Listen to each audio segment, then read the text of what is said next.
చాలా కాలం క్రితం దైవజనులైన యేసన్న గారు చెబుతున్నప్పుడు విన్న ఒక విషయాన్ని, అసలు ఆశీర్వాదం అంటే ఎలా ఉంటుందో అని అనేటువంటిది. ఆయనది నెల్లూరు కదా, యేసన్న గారిది నెల్లూరు కదా. నెల్లూరులో ఆయన బస్సు దిగి ఆయన బైబిల్ పట్టుకొని ఒక రోడ్డు, ఒక బజార్లో నడిచి వెళ్తున్నాడు. అప్పట్లో ఒక మంచి కారులో నల్లటి అద్దాలు పెట్టుకున్నటువంటి, ఒక తెల్లటి వస్త్రాలు ధరించుకున్న, ఖద్దరు వస్త్రాలు ధరించుకున్న ఒక వ్యక్తి సర్రనొచ్చి ఆయన దగ్గర బ్రేక్ కొట్టి ఆ ముందు నిలిచి అద్దాలు దించి, లే బాబు, నన్ను గుర్తుపట్టావా అన్నాడట. గుర్తుపట్టలేదండి అన్నాడు. సరిగ్గా గుర్తు తెచ్చుకో అని జోక్ చేశాడు. గుర్తుపట్టలేదు అన్నాడు. అప్పుడు గుర్తు చేశాడు, మనం స్కూల్లో చదువుకునేటప్పుడు ఫ్రెండ్స్ కదా, పలానా పేరు నాది, మన ఇద్దరం కలిసి ఆడుకున్నాం కదా అన్నాడు. మరి నువ్వా అని ఆశ్చర్యంగా అడిగాడు. పర్వాలేదే, నువ్వు మంచిగానే ఉన్నావు అన్నాడు. మంచిగా ఉంటావేంట్రా, నాకు ఈ పట్టణంలో 5-6 బార్ షాపులు ఉన్నాయి, మంచి బిల్డింగ్స్ ఉన్నాయి, ఆస్తులు ఉన్నాయి, 2 కార్లు ఉన్నాయి, నేను బహుగా సంపాదించాను. అవును కానీ ఏదో సేవకి వెళ్ళామంట కదా, సేవ అని యేసుప్రభు సేవకే తమ అవతారం ఏంది ఎలా ఉంది, ఇదేనా సేవ అని కాస్త వ్యంగ్యంగా మాట్లాడి వెళ్ళిపోయాడు. ఆయన దారి నిలుతూ కళ్ళమ్మ నీళ్ళు చర్మగిల్లి, ఏంటి నాయన, నేను నీ సేవ చేస్తున్నాను కదా, లోకస్తుడు, త్రాగుబోతు, బూతులు మాట్లాడేవాడు, దరిద్రుడు, శాపగ్రస్తుడుగా అనుకున్నటువంటి వ్యక్తి ఇంత డబ్బు సంపాదించి ఇంత మంచి బంగారం మెళ్ళలో వేశాడు, చేతుల్లోకి బంగారం ఉంది, మెళ్ళలో బంగారం ఉంది, ఖద్దర వస్త్రాలు వేశాడు, చాలా డబ్బు ఆస్తి ఉందన్నాడు. నేను నీ సేవ కొరకు నా జీవితాన్ని త్యాగం చేసుకున్నాను కదా, నా వయసు అంతా నీ కొరకు ఖర్చు పెట్టుకుంటున్నాను కదా, నాకేం లేదా ప్రభువా అనుకొని బాధపడుతున్నప్పుడు మరలా మనస్సాక్షి ఎక్కడ నోర్మై, ఈ లోక సంబంధమైనటువంటి ఆ పనికి మాలిన వాటిని చూసి నువ్వు నిరుచోగపడద్దు.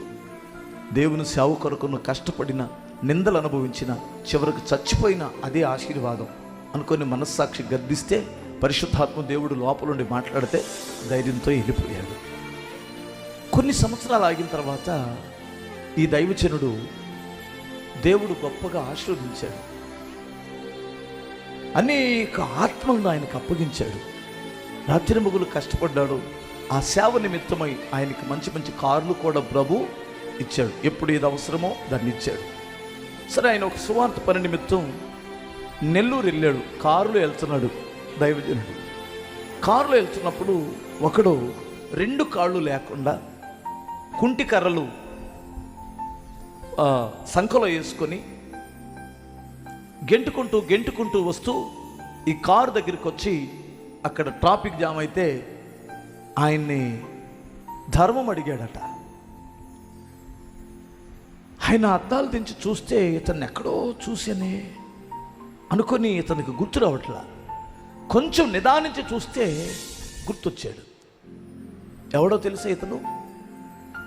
ఆ రోజు నల్లద్దాలు పెట్టుకొని, ఒంటి నిండా బంగారం వేసుకొని, నీ దేవుడు ఇదేనా నీకు ఇచ్చింది, ఇదేనా నీ ఆశీర్వాదం అంటే అని చెప్పినటువంటి వ్యక్తే ఈ వ్యక్తి.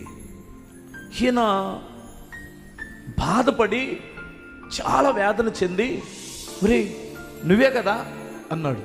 అవును నేనేనండి అన్నాడు. ఎందుకు ఇలా అయిపోయావు?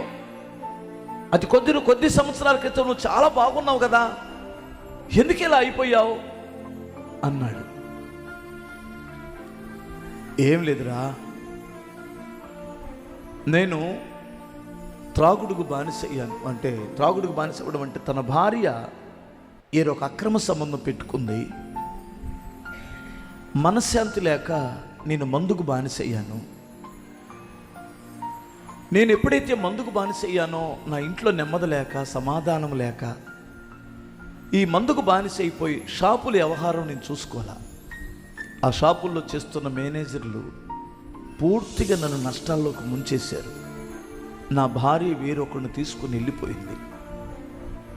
ఈ అప్పుల్లో పడి మునిగిపోతున్నప్పుడు నా ఆస్తులన్నీ జప్తు చేయబడినాయి. అందరూ తీసేసుకున్నారు. నాకు మెంటల్గా చాలా బాధపడ్డానండి.